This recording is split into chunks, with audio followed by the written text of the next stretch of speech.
আসসালামু আলাইকুম বন্ধুরা, কেমন আছেন সবাই? আশা করি সবাই ভালো আছেন, সুস্থ আছেন। আলহামদুলিল্লাহ আমরাও খুব ভালো আছি, সুস্থ আছি। সোনালী রান্নাঘর অ্যান্ড ব্লগ চ্যানেলে আপনাদের প্রত্যেককে স্বাগত জানাই।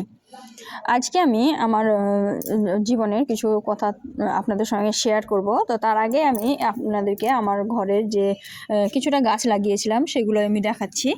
দেখুন, আমি এখানে কিছুটা গাছ বসিয়েছি, টমেটো গাছ, ধনা পাতা ছিটিয়েছি, আর এখানে দিয়েছি বেগুনের গাছ। তো সব চারাগুলো আমি দিয়েছি, তো সেগুলো আপনাদের সঙ্গে একটু শেয়ার করার চেষ্টা করলাম। তো কথা হচ্ছে যে আমি আজ থেকে প্রায় 1 বছর আগে ইউটিউব চ্যানেলটা শুরু করেছিলাম। তখন আমি কোনো দিন ভাবতে পারিনি যে আমিও পারবো আমার চ্যানেলটাকে মনিটাইজ করাতে। তো আজ খুব খুশি লাগছিল যে এটা হচ্ছে আলুর গাছ। তো খুব খুশি লাগছিল যে আজকে আমার চ্যানেলটাকে আমি মনিটাইজ করাতে পেরেছি।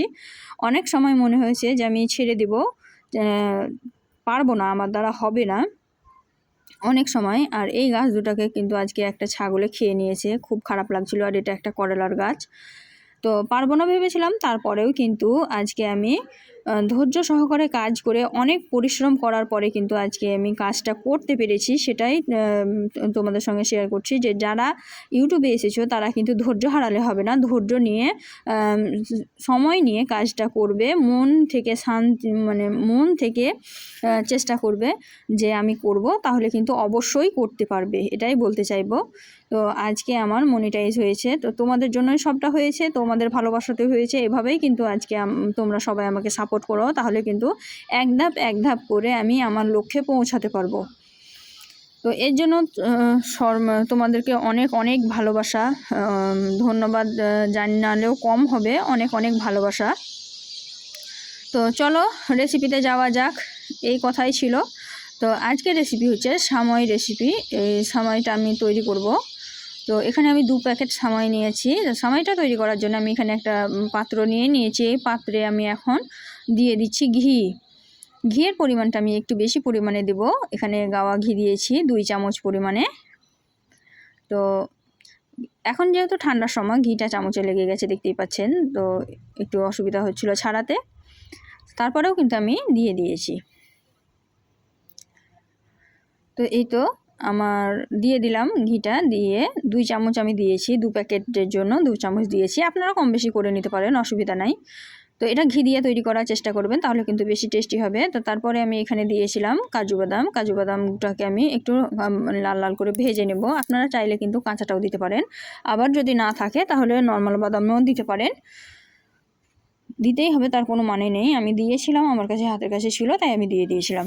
তারপরে আমার বাদামটা হালকা করে লাল করে আমি ভেজে নিয়ে তুলে নিয়েছিলাম। সব সময় একঘেয়েমি সামাই খেতে কিন্তু ভালো লাগে না, এভাবে যদি একটু স্বাদ বদলিয়ে করা যায় তাহলে কিন্তু ভালোই লাগে। তো সামের প্যাকেট দুটোই আমি একসঙ্গে দিয়ে দিলাম গামলার মধ্যে, দিয়ে আমি এখন নাড়াচাড়া করে একটু লাল লাল করে সামাইটাকে ভেজে নেব। আর এই সামাইটা কিন্তু খুব বেশি লাল করারও প্রয়োজন পড়ে না, কারণ এটা এমনিতেই ঝরঝরা হয়। তবু আমি একটু লাল লাল করে ভেজে নিয়েছিলাম। তো দেখতেই পাচ্ছ আমি নাড়াচাড়া করে লাল লাল করে ভেজে নিচ্ছি। এই তো তোমরা যদি বেশি বেশি ভালোবাসা দাও তাহলে কিন্তু এক ধাপ করে এগিয়ে যাব, খুব বেশি দেরি হবে না।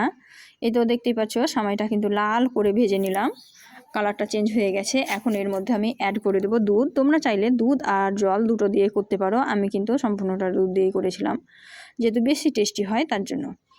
এই তো আমি দুধটা দিয়ে দিলাম, দিয়ে আমি অফ ক্যামেরায় আর একটু দুধ অ্যাড করেছিলাম, কারণ সামাইটাকে সিদ্ধ করতে হবে যেহেতু।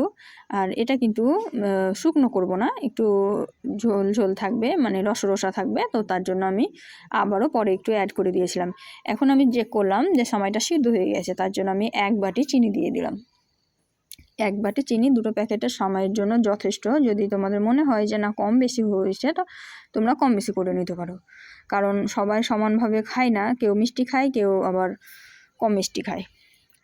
তো সামাইটা আমার একদম পারফেক্টভাবে হয়ে গেল, চিনিটা গলে গেছে।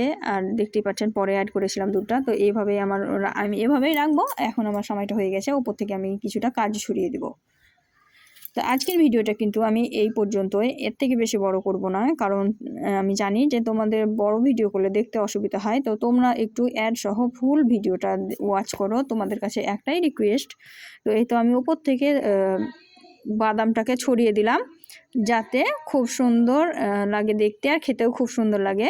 তো আজকের ভিডিওটি কেমন লাগলো কমেন্টে জানাতে ভুলবেন না, আর অবশ্যই একটা লাইক, শেয়ার আর একটা কমেন্ট করে জানাবেন। আর আমার যেসব বন্ধুরা আসছেন তারা চ্যানেলটিকে সাবস্ক্রাইব করে বেল আইকনটি প্রেস করে দেবেন। আজকে এই পর্যন্ত, দেখা হবে এই ধরনের নিত্য নতুন রেসিপি নিয়ে। ততক্ষণ সবাই ভালো থাকবেন, সুস্থ থাকবেন। খোদা হাফিজ।